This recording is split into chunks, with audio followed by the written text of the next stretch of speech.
வணக்கம். இந்த வீடியோவில் Nifty 50 bank Nifty Sensex mid cap நிஃப்டியோட இன்ட்ரடே லெவல்ஸ் வந்து பார்ப்போம். நிஃப்டி 50யோட டெய்லி டைம் ஃப்ரேம் வந்து எடுத்திருக்கோம். ஸோ நிறைய தடவை கமெண்ட்டில் வந்து வாய் என்ன வாய், ஏன் எதுக்கு இப்போ பார்த்தாலும் நீ வந்து நெகட்டிவாகவே வந்து பேசிகிட்டு இருக்க, உன் வாயிலேருந்து பாசிட்டிவாக வந்து வரவே வராதா, ஏன் மார்க்கெட் எப்போ பார்த்தாலும் நெகட்டிவாக தான் போகணுமா, பாசிட்டிவாக வந்து போகவே போகாதா, நீயா ஒன்று நினச்சிக்கிட்டு நீயா வந்து சொல்லுவியா அப்படிங்கிற மாதிரி வந்து கமெண்ட் வந்து பண்ணுறீங்க. ஸோ மார்க்கெட் வந்து ஒரு சர்டைன் லெவல் மாதிரி வந்து போயிட்டு இருக்கும்போது சில விஷயங்கள் மாதிரி நமக்கு வந்து தோணும். அதை நான் வந்து அப்படியே வந்து நம்ம வீடியோவில் வந்து சொல்கிறேன். ஸோ பாசிட்டிவாக வந்து இருந்துச்சு அப்படின்னா பாசிட்டிவ் அப்படிங்கிற போகிறேன், நெகட்டிவாக இருந்துச்சு அப்படின்னா நெகட்டிவ் அப்படின்னு சொல்ல போகிறேன். அவ்வளோதான். இதில் என்னோட தனிப்பட்ட ஒரு பார்வையை உங்கள் மேலே நான் வந்து திணிக்கிறதுல எந்த விதமான நியாயம் வந்து கிடையாது. அது நான் எப்பயுமே வந்து செய்யவும் மாட்டேன். பாசிட்டிவ் அப்படின்னு நான் வந்து சொல்கிறேன் அப்படின்னா குறிப்பிட்ட லெவல் இருக்குது, அதை லெவலை உடச்சிட்டு போனால் பாசிட்டிவ், அதே மாதிரி குறிப்பிட்ட லெவல் இருக்குது அதை உடச்சிட்டு போனால் வந்து நெகட்டிவ் அப்படிங்கிற லெவலோடு நான் வந்து நிறுத்திக்குவேனே தவிர்த்து, நாளைக்கு மார்க்கெட் ஓப்பன் ஆச்சுன்னா கீழே விழுந்துடும், 5000க்கு போயிடும், 2000க்கு போயிடும், 0 ஆயிரும், மைனஸில் போயிடும் அப்படிங்கிற அந்த பயம்புறுத்துகிற மாதிரி வந்து நான் வந்து என்றைக்குமே வந்து பேச மாட்டேன். அதாவது நீங்கள் எப்பயுமே ஜாக்கிரதையாக வந்து இருங்க அப்படின்னு சொல்கிற விதமாக தான் என்னோடய பேச்சுகள் எல்லாம் வந்து இருக்குமே தவிர்த்து ஃபுல் அண்ட் ஃபுல் வந்து நெகட்டிவ் அப்படிங்கிற ஒரு மைண்ட் செட்டுக்கும் நான் வந்து உங்களை கொண்டு போக மாட்டேன். அதே மாதிரி பயங்கர பாசிட்டிவ் அப்படிங்கிற மைண்ட் செட்டுக்கும் நான் உங்களை கொண்டு போக மாட்டேன். ஆனால் இப்போ இருக்கிற மார்க்கெட் கண்டிஷன் அப்படிங்கிறது வந்து கைண்ட் ஆஃப் வந்து ஒரு பாசிட்டிவ்னு சொல்லிட முடியாது, ஒரு நெகட்டிவ்னு சொல்லிட முடியாது. அதாவது ஒரு குறிப்பிட்ட ஒரு ரேஞ்ச் பவுண்டுக்குள்ளே வந்து டெய்லி வீக்லி மந்த்லி இதெல்லாம் வந்து ட்ரேட் ஆகிட்டுருக்கு. ஸோ இந்த மாதிரி சுச்சுவேஷனில் என்ன நடக்கும் அப்படின்னா, நம்மளை கொஞ்சம் வந்து புஷ் பண்ணாலும் நம்ம வந்து ட்ரிகர் ஆயிடுவோம். ஸோ அந்த விஷயத்தில் தான் வந்து நிறைய நம்ம தப்பு வந்து செய்வோம். அதுக்காக தான் நான் என்ன சொல்கிறேன் வரேன்னா, பாசிட்டிவ் அப்படிங்கிற மார்க்கெட்டை நீங்கள் பார்த்த உடனே வந்து பையிங் சைடு வந்து போயிடாதீங்க அப்படின்னு நான் வந்து உங்களுக்கு வந்து கொஞ்சம் ஸ்ட்ரெஸ் பண்ணி சொல்கிறேன். ஸோ அதுக்கு ரீசன் என்ன, நம்மளை வந்து கொஞ்சம் ட்ரிகர் பண்ணி விடுவாங்க. அதாவது நம்மளோட ஈகோவை வந்து சுரண்டி பார்த்துருவாங்க. பொதுவாக நமக்கு வந்து நீங்களும் சரி நானும் சரி, நம்மளோட ஈகோவை யாராவது வந்து டச் பண்ணாங்க அப்படின்னா உடனே நாம் வந்து ட்ரிகர் ஆயிடுவோம். ஸோ அந்த வேலையை தான் வந்து மார்க்கெட்டில் பயங்கரமாக வந்து ஹெவியாக வந்து செய்வாங்க. அது எப்போ நடக்கும் அப்படின்னா, ஒரு ரேஞ்ச் பவுண்டில் இருக்கும்போது வந்து நடக்கும். ஸோ ரேஞ்ச் பவுண்டில் மார்க்கெட் இருக்குது, சடனாக வந்து என்ன நடக்கும் அப்படின்னா, ஒரு பாசிட்டிவ் மாதிரி ஒரு பிம்பத்தை வந்து உருவாக்குவாங்க. அதே மாதிரி ரேஞ்ச் பவுண்டில் இருக்கும், சடனாக வந்து மார்க்கெட் வந்து நெகட்டிவ் போகிற மாதிரி ஒரு பிம்பத்தை உருவாக்குவாங்க. ஸோ இதுதான் நாம் ஒரு அனாலிசிஸ் வந்து பண்ணி வச்சுருப்போம். ஸோ இந்த இடத்த மட்டும் வந்து பிரேக் அவுட் வந்து கொடுத்துருச்சு அப்படின்னா மார்க்கெட் வந்து அப்படியே சிட்டாக பறக்கும், அவ்வளோதான், சின்டாஸை கையிலேயே பிடிக்க முடியாது அப்படின்னு நாம் வந்து நினச்சிட்ருப்போம். அதே மாதிரி இன்னொரு அனாலிசிஸும் சிலர் வந்து பண்ணி வச்சுருப்பாங்க. இந்த இடத்த மட்டும் மார்க்கெட் வந்து உடக்கிட்டோம், அதுக்கப்புறம் பாரேன் என்னோடய சொத்தையெல்லாம் விற்றுட்டு நான் வந்து இறக்கி விடுறேன் அப்படிங்கிற மாதிரி வந்து நினச்சிட்ருப்பாங்க. ஸோ இதெல்லாம் வந்து ஹியூமன் சைக்காலஜி, இதெல்லாம் வந்து ட்ரிகர் பாயிண்ட். இந்த விஷயத்தை கரெக்டாக நம்ம வந்து டேக்கிள் பண்ணிட்டோம் அப்படின்னா ட்ரேடிங்கில் நம்ம வந்து ஜெயிச்சிடலாம். இல்லை அப்படின்னா ரொம்ப ரொம்ப ரொம்ப ரொம்ப கஷ்டம். ஸோ அந்த ட்ரிகர் பாயிண்ட்டுக்கு நீங்கள் போகக்கூடாது அப்படின்ட்டு தான் நான் என்ன பண்ணுறேன், பாசிட்டிவும் சொல்கிறேன் நெகட்டிவும் சொல்கிறேன். இந்த லெவல் இருக்குது, இந்த லெவலுக்குள்ளேருந்து இந்த லெவல் வரைக்கும் வந்து இப்படி தான் வந்து இருக்கும், இதுக்கு மேலே உடைச்சாங்க அப்படின்னா இந்த லெவல் வரைக்கும் போகலாம், அதுக்கு அடுத்தது ரெசன்ஸ் இருக்குது, இந்த லெவலில் உடைச்சாங்க அப்படின்னா கீழே இருக்குது, கீழே வந்து ரெசன்ஸ் இருக்குது, சப்போர்ட் இருக்குது அப்படிங்கிற மாதிரி நான் வந்து சொல்கிறேன்.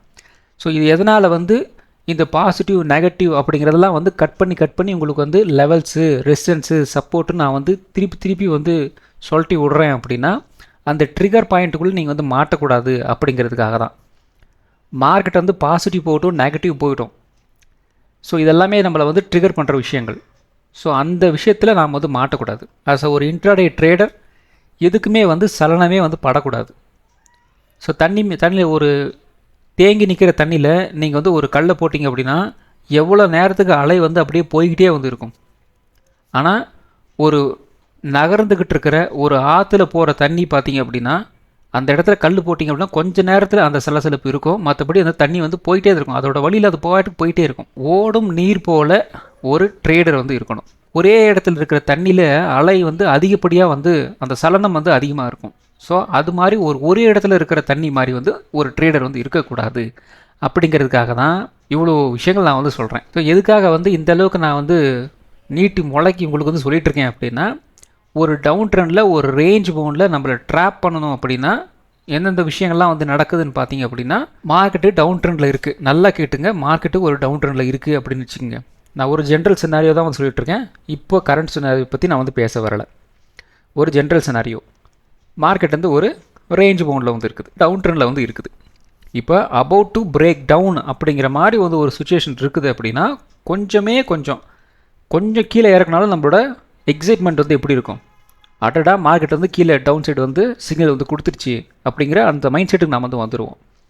இதுவே வந்து மார்க்கெட் வந்து ஒரு about to give break out அப்படிங்கிற சுச்சுவேஷனில் மார்க்கெட் இருந்துச்சு அப்படின்னா கொஞ்சம் மார்க்கெட்டு ஒரு ஹையர் ஸ்டேஜுக்கு வந்து போகிற மாதிரி இருந்துச்சு அப்படின்னா நம்மளோட எக்ஸைட்மெண்ட் வந்து அதிகமாகிடும். ஸோ இதுக்கு தான் நான் வந்து என்னோடய வீடியோஸ்லாம் நான் தொடர்ந்து சொல்லிகிட்டு இருக்கேன். மார்க்கெட் வந்து கேப் அப் ஆகிறது, இந்த கேப் டவுன் ஆகிறது, இந்த பாசிட்டிவ் போகிறது, நெகட்டிவ் போகிறது, இதெல்லாம் வந்து விட்டுருங்க அப்படின்னு சொல்ல வரேன். ஸோ இதெல்லாம் நீங்கள் வந்து பெருசாக கண்டுக்கல அப்படின்னா அந்த எக்ஸைட்மெண்ட் உங்களுக்கு வந்து ட்ரேடிங்கில் வந்து இருக்காது. உங்களோட ஃபோக்கஸ் ஃபுல்லாக எங்கே போகும்? ப்ராசஸ்க்கு வந்து போயிடும். ஸோ இந்த லெவல் இருக்குது, இந்த லெவலை உடச்சா அப் ட்ரெண்டு, இந்த லெவலை உடச்சா டவுன் ட்ரெண்டு, அவ்வளோதான் நமக்கு தேவை. பாசிட்டிவ் தெரிஞ்சு என்ன பண்ண போகிறோம், நெகட்டிவ் தெரிஞ்சு என்ன பண்ண போகிறோம் அப்படிங்கிற சுச்சுவேஷன் நீங்கள் வந்து வரணும். அப்படி வந்தால் தான் ஒரு டிசிப்ளின் ட்ரேடில் வந்து உங்களால் வந்து கொண்டு வர முடியும். இல்லை அப்படின்னா ட்ரிகர் பாயிண்ட் தான், அதுக்கப்புறம் நம்ம வந்து ஸ்டாப் லாஸை வந்து கொடுத்துட்டு வந்து வெளியே வரணும், அவ்வளோதான். வேறு ஒன்றுமே வந்து நம்மளால் வந்து செய்ய முடியாது, பார்த்துக்குங்க. ஸோ இப்போ இந்த இடத்துல வந்து என்ன நடந்திருக்கு, ப்ரைஸ் வந்து இந்த இடத்துல நமக்கு வந்து ஒரு பிரேக் அவுட் கொடுத்த மாதிரி வந்து காமிச்சிட்ருக்குறாங்க. ஸோ நிறைய தடவை என்னோடய வீடியோஸில் உங்களுக்கு வந்து சொல்லியிருக்கேன், ஒரு பிரேக் அவுட் வந்து கொடுக்குது அப்படிங்கிற பட்சத்தில் நெக்ஸ்ட்டு இமீடியட்டாக பக்கத்தில் ஏதாவது ஒரு பிரேக் அவுட், அதாவது ஒரு ரெசிஸ்டன்ஸ் வந்து இருக்குதா அப்படிங்கிறத வந்து பார்த்துருங்க. ஸோ இந்த இடத்துல பார்த்தீங்க அப்படின்னா ரெசிஸ்டன்ஸ், இது பார்த்தீங்கன்னா ஒரு ரெசிஸ்டன்ஸ் தானே, ஏன்னா இவ்வளோ நாள் நமக்கு வந்து ஒரு ரேஞ்ச் பவுண்டாக வந்து இருந்துச்சு.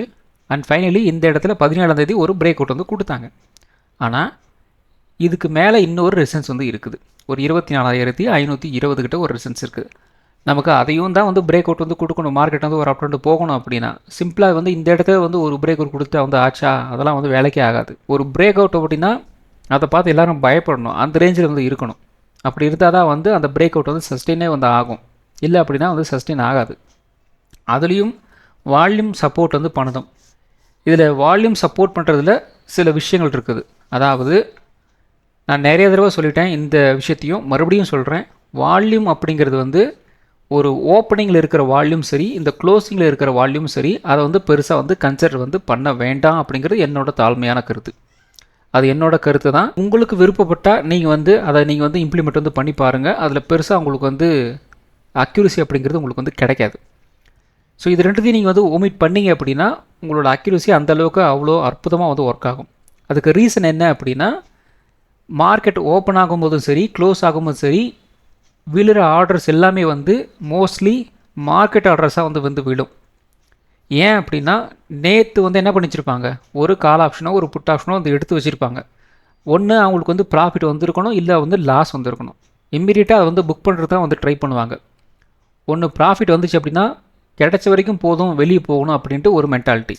ஒன்று லாஸ் வந்துச்சு அப்படின்னா இதுக்கு மேலே இந்த லாஸ் மேலே வந்து ஹோல்டு பண்ண முடியாது அப்படின்ட்டு இன்னொரு மென்டாலிட்டி. இப்போ ரெண்டு இடத்துலையும் அவங்க வந்து எக்ஸிட் ஆகிறாங்க இல்லையா, அதனால் அது என்ன நடக்கலாம், ஒரு மார்க்கெட் ஆர்டராக வந்து கன்வெர்ட் ஆகும். ஸோ அப்படி மார்க்கெட் ஆர்டராக கன்வெர்ட் ஆகும்போது என்ன நடக்கும், ஆட்டோமேட்டிக்காக உங்களுக்கு வந்து வால்யூம் வந்து இன்க்ரீஸ் ஆகிரும். ஸோ அதனால தான் வந்து ஓப்பனிங்கில் யாரும் வந்து அந்த வால்யூம் வந்து யாரும் பெருசாக வந்து கன்சிடர் பண்ண வேண்டாம் அப்படின்னு நான் வந்து சொல்கிறேன். நெக்ஸ்ட்டு க்ளோசிங் டைம்லேயும் அதே கான்செப்ட் தான். இப்போது நமக்கு ஒரு 3:15 நமக்கு வந்து ஸ்கொயர் ஆஃப் டைம் வந்து இருக்குது. ஸோ அந்த டைமுக்குள்ளே என்ன நடக்கும் அப்படின்னா நாம் வெளியே வரத்துக்கு வந்து ட்ரை பண்ணுவோம். இன்ஸ்டிடியூஷன்ஸ்க்கு வந்து இன்னும் கொஞ்சம் அவங்களுக்கு வந்து டைம் ப்ரிவிலேஜ் இருந்துருக்குது, அவங்க இன்னும் கொஞ்சம் லேட்டாக கூட வந்து வெளியே வரத்துக்கு வந்து ட்ரை பண்ணுவாங்க. ஸோ இப்போ அவங்க வந்து அந்த டிரான்சாக்ஷன் நடக்கும்போது ஆட்டோமேட்டிக்காக என்ன நடக்கும், வால்யூம் வந்து இன்க்ரீஸ் ஆகிரும். அது வந்து ஒரு பிரேக் அவுட் ஆகுதோ அல்லது வந்து ஒரு நெகட்டிவாக போகுதோ, ஆனால் அந்த இடத்துல வந்து வால்யூம் வந்து இன்க்ரீஸ் ஆகிரும். இப்போ நமக்கு எக்ஸாக்டாக தெரியுமா இது வந்து இந்த வால்யூம் வந்து பையிங் வால்யூம், செல்லிங் வால்யூம் அப்படின்னு நம்மளால் வந்து கண்டுபிடிக்க முடியுமா? கண்டுபிடிக்கவே முடியாது. ஸோ ஓப்பனிங்லேயும் கண்டுபிடிக்க முடியாது, செல்லிங் அதாவது க்ளோசிங்லேயும் வந்து கண்டுபிடிக்க முடியாது. ஸோ அப்படி இருக்கிறப்ப நம்ம எதுக்கு அவ்வளோ கஷ்டப்பட்டு அந்த ஓப்பனிங் அண்ட் க்ளோசிங் வால்யூமை நம்ம வந்து பிடிச்சி தொங்கிட்டு இருக்கணும்? அழகாக நமக்கு வந்து என்ன ஒர்க் ஆகுதோ அதை மட்டும் நாம் வந்து பார்த்துக்கணுமே ஒளி தவிர்த்து ரொம்ப கிரிட்டிக்கலாக ரொம்ப வந்து புரிஞ்சிக்கிறதுக்கு கஷ்டமாக இருக்கிற ஒரு விஷயத்தை இழுத்து பிடிச்சி நாம் வந்து புரிஞ்சிக்க வேண்டிய அவசியம் வந்து கிடையாது. அது நல்லா தெளிவாக வந்து இருங்க, அவ்வளோதான். ட்ரேடிங்கில் அதே தான். உங்களுக்கு சம்மந்தம் இல்லாமல் அல்லது வந்து உங்களுக்கு வந்து புரியாத இண்டிகேட்டர், இந்த புரியாத அந்த செட்டப் இதெல்லாம் வச்சு நீங்கள் வந்து ட்ரேட் எடுத்தீங்க அப்படின்னா ப்ராஃபிட்லாம் பண்ணவே முடியாது. உங்களுக்கு முதல்ல என்ன இண்டிகேட்டர் என்ன செட்டப் இருக்குது அப்படின்னு சொல்லி பார்த்து உங்களுக்கு வந்து புரியணும். இது ஆக்சுவலாக வந்து இது என்ன, எதனால் வந்து மார்க்கெட்டை நமக்கு வந்து ஒரு பிரேக் அவுட் கொடுக்குது, பிரேக் டவுன் கொடுக்குது, சிக்னல் எப்படி வருது, இண்டிகேட்டர் ஏன் இந்த இடத்துல பை சிக்னல் கொடுக்குது, செல் சிக்னல் கொடுக்குது அப்படிங்கிறதெல்லாம் உங்களுக்கு வந்து புரியணும்.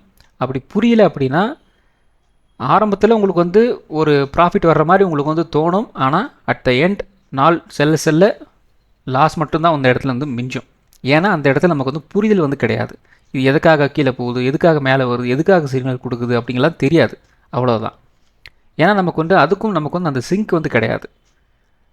ஸோ அதனால தான் வந்து இந்த இண்டிகேட்டர்ஸு, இந்த ரொம்ப காம்ப்ளிகேட்டடான செட்டப்புக்கெல்லாம் வந்து போகாதீங்க, வெறும் ப்ரைஸ் ஆக்ஷனை மட்டும் வச்சுட்டு வந்து மெயின்டைன் பண்ணுங்கள் அப்படின்னு சொல்கிறதுக்கு உண்டான ரீசனும் வந்து இதுதான். ஸோ இந்த இடத்துல நமக்கு வந்து என்ன நடந்திருக்கு, டெய்லி டைம் ஃப்ரேமில் இந்த இடத்துல நமக்கு வந்து ஒரு ரெசிஸ்டன்ஸ் வந்து ஃபார்ம் ஆயிருந்தது, இந்த இடத்துல ஒரு சப்போர்ட் வந்து ஃபார்ம் ஆயிருந்தது. இன்றைக்கி காலையில் ஓப்பனிங்லே இந்த சப்போர்ட்டை உடச்சிட்டு வந்து கீழே வந்துட்டாங்க.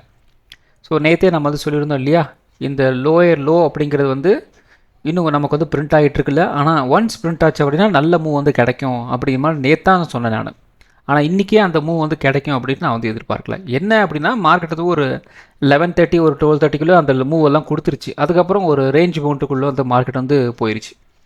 ஏன்னா டோட்டலாக வந்து எல்லாம் அந்த இடத்துல வந்து ப்ராஃபிட் புக் பண்ணுறதோ இல்லை வந்து ட்ரேட் எடுக்கிறதோ எல்லாத்தையும் வந்து ஒரு 11:30 12:30 வந்து முடிச்சிட்டாங்க. அதுக்கப்புறம் லைட்டாக சின்ன ஒரு புல் பேக்கு அப்படிங்கிற மாதிரி வந்து போயிடுச்சு. அதுக்கப்புறம் ஒரு மணிக்கு மேலே அப்படியே வந்து ஒரு ரேஞ்ச் பவுண்ட் தான் வந்து ட்ரேடாக வந்து முடிஞ்சிருச்சு. இப்போது நடக்கிறது மறுபடியும் என்ன நடந்துட்டுருக்கு அப்படின்னா, ப்ரைஸ் வந்து அகெயின் இந்த ரெசிஸ்டன்ஸை நம்மளால் வந்து ஒரு பிரேக் அவுட் கொடுத்துட்டு வந்து மேலே போக முடியல. இந்த இடத்துல என்ன நடந்துகிட்ருக்கு, ஒரு ஹை இந்த இடத்துல ஃபார்ம் ஆகிருக்கு, அடுத்த ஹை வந்து இந்த இடத்துல வந்து ஃபார்ம் ஆகிருக்கு. இப்போது மறுபடியும் ஒரு ட்ரெண்ட் ரிவர்சல் நமக்கு மார்க்கெட் வந்து கொடுக்கணும் அப்படின்னா இந்த இடத்துல ஒரு ஹை இருக்கு இல்லையா, அதுக்கு மேலே ஒரு லோ வந்து நமக்கு வந்து வைக்கணும். அதுக்கு அடுத்தது இன்னொரு லோ வந்து ஹை வந்து நமக்கு வந்து வைக்கணும். இப்போ ஒரு ஹை, அதுக்கு மேலே இன்னொரு ஹை, அதுக்கு மேலே இன்னொரு ஹை அப்படின்ட்டு வச்சுட்டு வந்து போகணும். அப்படி போகும்போது தான் மார்க்கெட் வந்து அந்த ட்ராக்கில் வந்து இருக்குது, அந்த ட்ரெண்டில் வந்து போயிட்டுருக்கு அப்படிங்கிற மாதிரி நம்ம வந்து கணக்கில் வந்து எடுத்துக்க முடியும். ஸோ இப்போ இது மாதிரி இப்போ ஸ்டேஜில் நமக்கு எது என்ன நடந்திருக்கு, இந்த இடத்துல ஒரு ஹை இருக்குது, அதுக்கு அடுத்த ஹை வந்து பார்த்திங்கன்னா இந்த இடத்துல இருக்குது. இது வந்து நம்ம வந்து அப் ட்ரெண்டுன்னு சொல்லிட முடியுமா, சொல்லவே முடியாது. இந்த இடத்துல என்ன நடந்திருக்கு, குறிப்பிட்ட இடத்துல நமக்கு வந்து ஒரு லோ பிரிண்ட் ஆகிட்டே இருக்குது. இந்த இடத்துல நம்ம வந்து ஒரு டவுன் ட்ரெண்ட் அப்படின்னு நம்ம சொல்ல முடியுமா, சொல்ல முடியாது. இந்த இடத்துல நமக்கு அப் ட்ரெண்டும் போகலை, இந்த இடத்துல டவுன் ட்ரெண்டும் வரலை. அப்போ ஆட்டோமேட்டிக்காக என்ன நடக்குது, ஒரு ரேஞ்ச் மவுண்ட் தான் வந்து மார்க்கெட் வந்து போய்கிட்டுருக்கு. ஸோ இதெல்லாம் நம்மளை வந்து ட்ரிகர் பாயிண்ட் பண்ணுறாங்க. ஸோ இந்த இடத்துல பார்த்திங்க அப்படின்னா ஒரு ரேஞ்ச் மவுண்டில் இருந்தது, இதை வந்து ஒரு 3 நாள் ஒரு அப் ட்ரெண்ட் மாதிரி வந்து கொடுக்குறாங்க. அதுக்கப்புறம் என்ன நடந்திருக்கு, இவ்வளோ பெரிய பேரிஷ் கேண்டில் நமக்கு வந்து பிரிண்ட் பண்ணி விட்ருக்குறாங்க. அதுக்கப்புறம் இந்த இடத்துல பார்த்திங்க அப்படின்னா ஒரு ஹை வந்து போயிருக்கு, ஒரு பிரேக் அவுட் வந்து கிடச்சிருக்கு.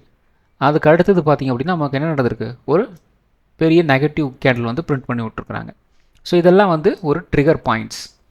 நான் இந்த இடத்துல உங்களுக்கு வந்து சொல்லியிருந்தேன், இந்த ரெண்டு நாளைக்கு முன்னாடி நான் வந்து சொன்னேன், இது வந்து பாசிபிளி ஒரு ஸ்டாப் லாஸ் ஹண்டிங் ப்ராசஸாக கூட வந்து இருக்கலாம் அப்படிங்கிற மாதிரி சொல்லி வச்சுருந்தேன்.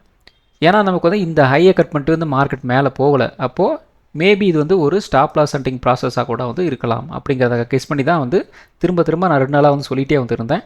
அதே மாதிரி இன்றைக்கி வந்து கரெக்டாக வேலையை பார்த்து விட்டாங்க. ஸோ இப்போ டெய்லியில் நமக்கு அகெயின் ஒரு சப்போர்ட் லெவல் சொல்லிக்கிற மாதிரி வந்து இந்த இடம் தான் வந்து இருக்குது. கிட்டத்தட்ட பார்த்திங்க அப்படின்னா ஒரு 23,850 23,800 இதுதான் வந்து சொல்லிக்கிற மாதிரி ஒரு நெக்ஸ்ட் லெவல் சப்போர்ட் இருக்குது. அது ரொம்ப தூரம்லாம் வந்து கிடையாது, இது ஒரு 150 பாயிண்ட் தான். மேபி அதை நோக்கி தான் வந்து மார்க்கெட் வந்து நகரதோ என்னமோ. ஸோ வெயிட் பண்ணி வந்து பார்ப்போம். ஸோ அடுத்தது பார்த்திங்க அப்படின்னா நிஃப்டி 50யோட 1 ஹவர் சார்ட்டு. ஸோ இந்த 1 ஹவர் சார்ட்டில் நமக்கு வந்து இந்த இடத்துல பார்த்திங்க அப்படின்னா நமக்கு வந்து ஒரு பிரேக் அவுட் வந்து கிடச்சிது இல்லையா, 17ஆம் தேதி ஓப்பனிங்கே நமக்கு வந்து ஒரு பிரேக் அவுட் கிடச்சிது. அந்த இடம் பார்த்திங்கன்னா உங்களுக்கு வந்து வால்யூமும் உங்களுக்கு வந்து சப்போர்ட் பண்ணியிருக்க மாதிரி நமக்கு வந்து காமிக்குது. ஸோ எதனால் காமிக்குது, ஓப்பனிங் ட்ரேடில் வந்து அதிகப்படியான வால்யூம் நமக்கு வந்து பிரிண்ட் ஆகுது. அப்போ ஆட்டோமேட்டிக்காக இந்த இடத்துல வால்யூம் வந்து இன்க்ரீஸ் ஆன மாதிரி காமிக்குது, ப்ரைஸும் மேலே போயிருக்கு. ஸோ இதை நம்ம என்ன பண்ணப்போம், மிஸ் அண்டர்ஸ்டாண்டிங் பண்ணுறோன்னு அர்த்தம், அவ்வளோதான், வேறு ஒன்றுமே வந்து கிடையாது. பிரேக் அவுட்டுக்கு வால்யூம் முக்கியம் தான், இல்லைன்னெல்லாம் சொல்லவே வரல. ஆனால் எந்த நேரத்தில் அந்த வால்யூம் வந்து பிரிண்ட் ஆகுது அப்படிங்கிறத நம்ம பார்க்கணும். ஏன்னா க்ளோசிங் டைம்லேயும் ஓப்பனிங் டைம்லேயும் நமக்கு வந்து வால்யூமோட அந்த கிளாரிட்டி நமக்கு அப்படிங்கிறது நமக்கு வந்து பெருசாக நம்மளால் வந்து கண்டுபிடிக்க முடியாது. ஏன்னா அதில் மோஸ்ட்லி வந்து மார்க்கெட் ஆர்டராக வந்து விழும். ஸோ அப்படி இருக்கும்போது ஒரு தவறான ஒரு டேட்டா வச்சுக்கிட்டு நம்ம ஒரு முடிவு வந்து வரக்கூடாது. அதுக்காக தான் ஓப்பனிங்கை விட்டுருங்க, க்ளோசிங்கும் விட்டுருங்க அப்படின்னு நான் வந்து சொல்கிறேன். இந்த இடத்துல கரெக்டாக இந்த ஓப்பனிங்கில் தான் இந்த ஒரு பிரேக் அவுட் வந்து நடந்தது. கொஞ்சம் வந்து அப் ட்ரெண்ட் வந்து போகிறாங்க, மறுபடியும் வந்து உள்ளே வராங்க. அதுக்கப்புறம் என்ன நடக்குது, இந்த ஹையை கட் பண்ணி மறுபடியும் வந்து மார்க்கெட் வந்து மேலே போகலை.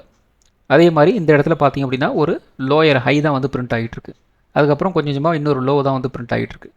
நெக்ஸ்ட்டு நடந்தது என்னென்னா, நேற்று நம்ம வந்து என்ன சொல்லியிருந்தோம், இந்த இடத்துல இந்த லோ இருக்கு இல்லையா, ஒரு 2 நாளாக இந்த லோ வந்து மெயின்டைன் வந்து பண்ணிகிட்ருக்குறாங்க.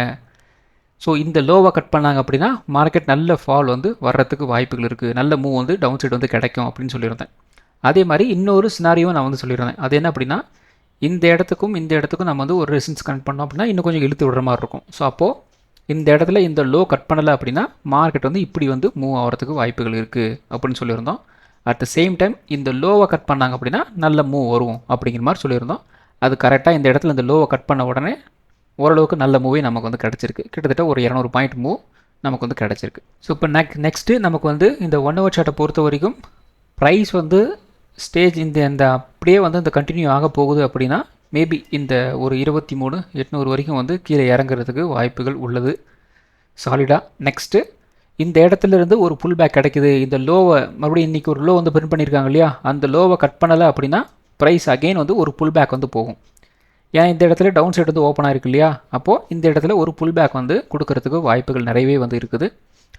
ஸோ நல்லா புரிஞ்சு வச்சுக்கோங்க, இன்னையோட லோவை கட் பண்ணலை அப்படின்னா புல் பேக் வந்து மார்க்கெட்டில் வந்து கிடைக்கும். நாளை ஒரு கேப் அப் கூட வந்து போகலாம், ஃப்ளாட்டான ஒரு ஓப்பன் ஆகிட்டு அதுக்கப்புறம் ஒரு புல் பேக் கூட வந்து போகிறதுக்கு வாய்ப்புகள் இருக்குது. அட் த சேம் டைம் இந்த இடத்துல இன்னையோட லோவை கட் பண்ணுறாங்க அப்படின்னா அகெயின் 23,800 நோக்கி வந்து மார்க்கெட் வந்து நகரும். இது நல்லா வந்து புரிஞ்சு வச்சுக்கோங்க. இந்த இடத்துல இருந்து ஒரு அப் ட்ரெண்ட் வந்து போனாலும் இந்த இடத்துல பார்த்தீங்கன்னா நமக்கு வந்து ஒரு ரெசிஸ்டன்ஸ் வந்து இருக்குது, இந்த ட்ரெண்ட் லைன் ரெசிஸ்டன்ஸ். ஸோ இந்த இடமும் நமக்கு வந்து ரெசிஸ்டன்ஸாக அமையுது, அதே மாதிரி இந்த ட்ரெண்ட் லைனும் ஒரு ரெசிஸ்டன்ஸாக வந்து நிற்கிது. அப்போ மிகப்பெரிய ஒரு ஜங்ஷன் இது 1 ஹவர் சார்ட்டில். ஸோ இந்த இடம் பிரேக் அவுட் கொடுக்குறது அப்படிங்கிறது கொஞ்சம் வந்து ரிஸ்க்காக வந்து இருக்கும். அதனால் இந்த இடம் அப்படிங்கிறது ரொம்ப ரொம்ப முக்கியம். அதாவது ஒரு 24,250 கிட்ட அதை கொஞ்சம் கவனமாக வந்து பார்த்துக்குங்க. ஸோ அடுத்தது சென்செக்ஸ். ஸோ சென்செக்ஸில் வந்து என்ன நடந்துகிட்ருக்கு, சென்செக்ஸ்லேயும் நமக்கு வந்து கைண்ட் ஆஃப் நிஃப்டி மாதிரி தான் வந்து ட்ரேட் ஆகிட்டு இருக்கு. இந்த இடத்துல நமக்கு வந்து ஒரு ஸ்டேஜ் வந்து ஃபார்ம் ஆகிட்டு இருந்தது, அதாவது ஒரு சப்போர்ட் மாதிரி ஒரு 77,000 அப்படிங்கிற ரேஞ்ச் பார்த்திங்க அப்படின்னா ஒரு ஸ்டேஜ் மாதிரி வந்து இருந்தது, ஒரு சப்போர்ட் லெவல் அப்படிங்கிற மாதிரி.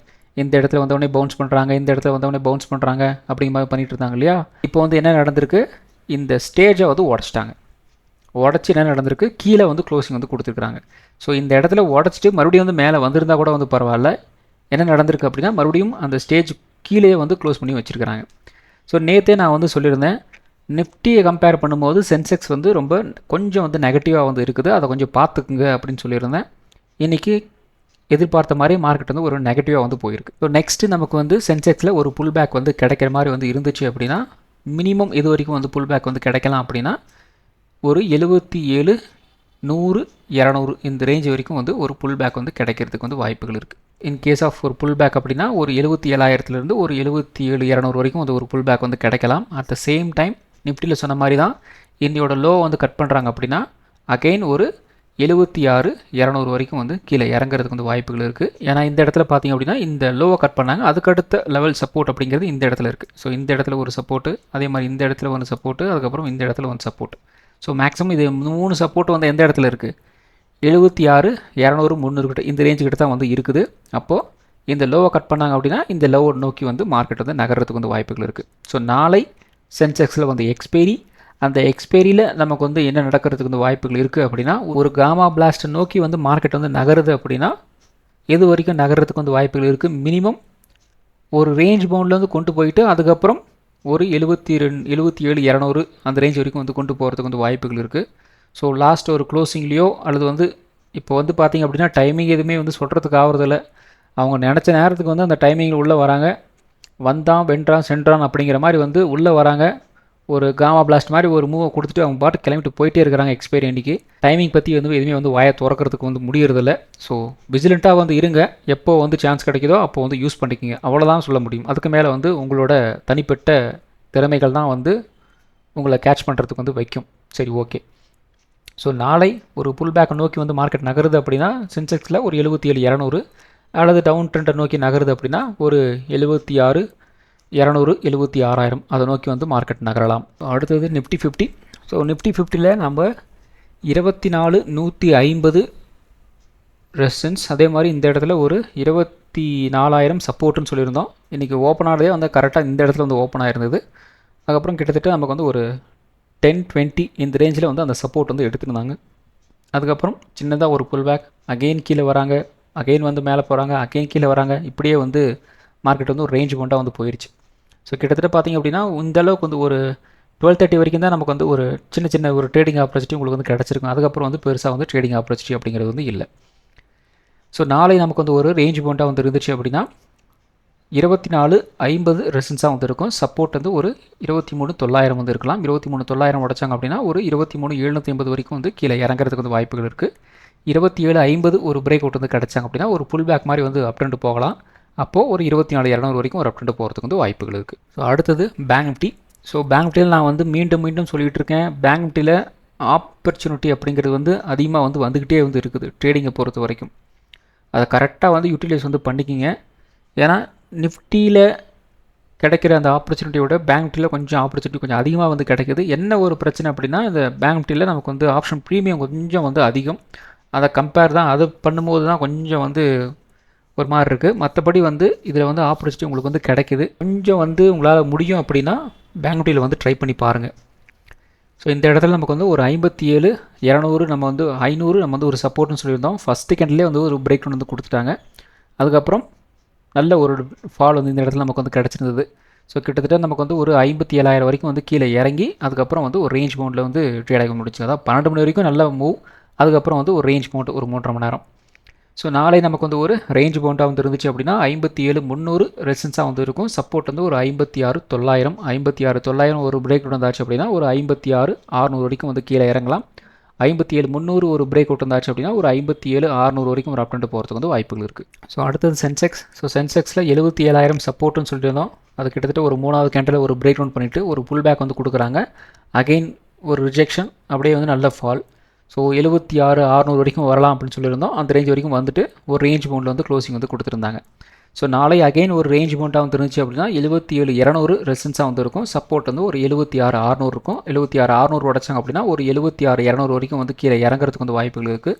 77,200 ஒரு பிரேக் அவுட் வந்தாச்சு அப்படின்னா ஒரு 77,600 இந்த ரேஞ்ச் வரைக்கும் போகிறதுக்கு வந்து வாய்ப்புகள் இருக்குது. ஸோ அடுத்தது mid cap Nifty. So mid cap நிஃப்டியில் நம்ம வந்து என்ன சொல்லியிருந்தோம், ஒரு 14,800 ரெசிஸ்டன்ஸ், 14,700 சப்போர்ட்டுன்னு சொல்லியிருந்தோம்.